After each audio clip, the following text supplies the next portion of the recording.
ഒളവണ്ണ ഗ്രാമപഞ്ചായത്തിൽ നിർമ്മിച്ച sports life fitness സെന്ററിന്റെ ഉദ്ഘാടനവും മാവുത്തുംപടി പഞ്ചായത്ത് ഗ്രൗണ്ടിന്റെ പ്രവൃത്തി ഉദ്ഘാടനവും വൈവിധ്യമാർന്ന ചടങ്ങുകളോടെ നടന്നു. കോഴിക്കോട് ജില്ലയിലെ ആദ്യ സ്പോർട്സ് ലൈഫ് ഫിറ്റ്നസ് സെന്ററിന്റെയും പഞ്ചായത്ത് ഗ്രൗണ്ടിന്റെ പ്രവൃത്തി ഉദ്ഘാടനം അഡ്വക്കേറ്റ് പി ടി റഹീം MLA നിർവഹിച്ചു.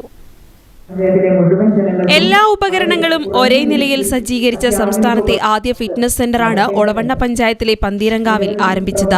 1,17,00,000 രൂപ ചെലവഴിച്ച് ആധുനിക സൗകര്യത്തോടെ തയ്യാറാക്കിയ ഫിറ്റ്നസ് സെന്റർ 78 ഉപകരണങ്ങളാണ് ഒരുക്കിയത്. സംസ്ഥാനത്ത് ആരംഭിച്ച 9 ഫിറ്റ്നസ് സെന്ററിൽ ഒന്നും കോഴിക്കോട് ജില്ലയിലെ ആദ്യ ഫിറ്റ്നസ് സെന്ററുമാണ് പന്തീരങ്കാവിൽ ഒരുക്കിയത്. ഒളവണ്ണ ഗ്രാമപഞ്ചായത്ത് ഷോപ്പിംഗ് കോംപ്ലക്സിൽ സ്ഥാപിച്ച സ്പോർട്സ് ലൈഫ് ഫിറ്റ്നസ് സെന്ററിന്റെ ഉദ്ഘാടനം അഡ്വക്കേറ്റ് പി ടി റഹീം MLA നിർവഹിച്ചു. കൂടാതെ ഒളവണ്ണ ഗ്രാമപഞ്ചായത്തിലെ മാവുത്തുംപടിയിൽ 1 കോടി രൂപ ചെലവഴിച്ച് നിർമ്മിക്കുന്ന പൊതു കളിസ്ഥലത്തിന്റെ നിർമ്മാണ പ്രവൃത്തി ഉദ്ഘാടനവും അദ്ദേഹം നിർവഹിച്ചു. ഗ്രാമപഞ്ചായത്ത് പ്രസിഡന്റ് അഡ്വക്കേറ്റ് പി ശാരുതി അധ്യക്ഷത വഹിച്ചു. Executive engineer PM Muhammad Ashraf report അവതരിപ്പിച്ചു.